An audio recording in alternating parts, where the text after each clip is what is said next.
Hare Krishna. Today I am really very happy to announce this that from tomorrow onwards, from 18th of July, the month of Adhik Maas is starting और बहुत ही इसकी महिमा है इस month की। मतलब इसका जो नाम है उस नाम के साथ जब हम सिंक्रोनाइज होकर के इसका बेनिफिट उठाएंगे तो वो इतना अच्छा लगता है सोच करके मन को। ये जो अधिक मास कल से स्टार्ट हो रहा है, ये वो तिरस्कृत महीना है जो साल में तीन साल में एक बार आता है। तो इसको इसके समाज ने तिरस्कृत कर दिया ये कह के कि तुम तो अधिक मास हो, हर साल तो आते नहीं हो और तुम्हारे में कोई पूजा पाठ कुछ भी नहीं है, सच कोई त्योहार वगैरह कुछ भी नहीं है, तो तुम बेकार हो, मल के समान हो। जैसे मल किसी काम का नहीं वैसे तुम किसी काम के नहीं। ऐसे करके इसको समाज ने तिरस्कृत कर दिया। और आपको पता ही होगा, कोई भी अच्छा व्यक्तित्व किसी का होता है उसको समाज बहुत तिरस्कृत करता है। उसके लिए सबसे ज़्यादा चैलेंजेस आते हैं। पता है क्यों? क्योंकि भगवान जो है उसको अपने समीप लाना चाहते हैं। वो जानते हैं कि इसका मन इतना अच्छा है कि ये इस समाज के लिए नहीं बना है, ये मेरे प्रेम के लिए बना है। जिसे राधा रानी का प्रेम उनके भक्तों के लिए है, राधा रानी का प्रेम कृष्ण भगवान के लिए है, कृष्णा का प्रेम राधा रानी के लिए है, कृष्णा का प्रेम अपने भक्तों के लिए है। इसीलिए जो दिल के साफ सच्चे अच्छे भगवान के भक्त बनने योग्य जिन लोगों में गुण होते हैं, कृष्णा उनको स्वयं इस समाज से तिरस्कृत करा देते हैं। क्यों? क्योंकि वो चाहते हैं कि ये अच्छे मन का व्यक्ति है, अच्छे मन का है, और ये जो समाज है, ये जो संसार है, भौतिक संसार, इसके लायक नहीं। क्योंकि इसका मन इतना अच्छा है कि ये उस संसार को भी नहीं छोड़ सकता है, इसलिए कृष्ण उसको इस समाज से तिरस्कृत करा देते हैं, जिससे कि वो कृष्ण को प्रेम करे और कृष्ण उसको प्रेम करें।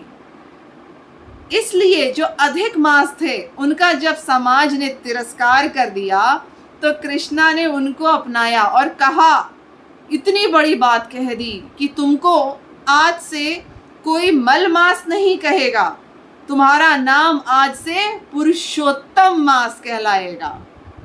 इतने महीने आते हैं हमारे जीवन में, मगर कोई महीने का नाम श्री कृष्ण के नाम पे नहीं है। लेकिन जिसका तिरस्कार समाज ने किया उसको स्वीकार श्री कृष्ण ने किया। तो अच्छा ही है। जिसको आपको अगर लगता है कि समाज आपको दुख दे रहा है, कष्ट दे रहा है, तो इसका इशारा है, ये समझ जाइए कि ये समाज, ये भौतिक जगत आपके योग्य नहीं है और आप इस घटिया इस छोटी चीज के योग्य नहीं हैं। आप किसके योग्य हैं? आप श्री कृष्ण के योग्य हैं। इसलिए कृष्ण कह रहे हैं, मोह छोड़ो इस समाज का, मोह छोड़ो इस भौतिक जगत का, मेरे पास आओ। तुम मेरे प्रेम के योग्य हो, इसलिए मेरे पास आओ, मैं तुम्हें प्रेम दूंगा। जिस प्रकार राधा रानी का प्रेम कृष्ण के लिए है, कृष्ण का प्रेम राधा रानी के लिए है, भक्तों का प्रेम कृष्ण के लिए है, कृष्ण का प्रेम भक्तों के लिए है। इसीलिए इस आने वाले कल के महीने का नाम है पुरुषोत्तम मास। और इसमें हम क्या करेंगे? इस महीने में हमें भगवत गीता उठानी है और इसका 15वां chapter, 15th chapter we have to read daily. बहुत ही अच्छी बात है। It has only 20 shlokas in it which can be read very easily. Daily 20 shlokas पढ़ने में आप संस्कृत में नहीं पढ़ सकते हैं, not a problem.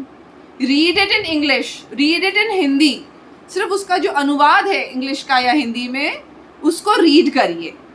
Daily you have to read so that कि इसका जो एकदम परम परम परम मीठा फल है इस महीने का, इसको मिस मत करिएगा।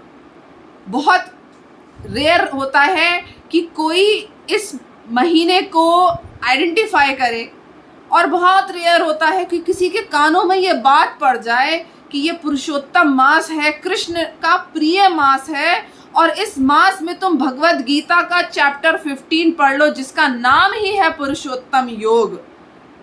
बहुत कम ऐसे लकी लोग हैं, करोड़ों संसार में लोग हैं जिनको ये कुछ नहीं पता चलेगा। लेकिन अगर आपको पता चल रही है ये बात मेरे माध्यम से या किसी और के माध्यम से, तो मैं आपसे विनती करती हूँ कि मुझे भी इस पुण्य का भागी बनाइएगा कि मेरे द्वारा आपको बताया गया है। तो अगर रोज ना कर पाए तो हर ऑल्टरनेट डे, वैसे मैं रिक्वेस्ट करूंगी रोज पुरुषोत्तम योग chapter 15, only 20 shlokas, only 20, read them daily daily daily. ये आपको क्या प्रदान करने वाला है आप सोच ही नहीं सकते हैं। इतना इतना इतना इतना इतना जबरदस्त आपका कल्याण होगा इस चीज से। आई होप आप लोग जरूर पढ़ेंगे। हरे कृष्णा। मैं तो ज़रूर पढ़ूंगी। हरे कृष्णा।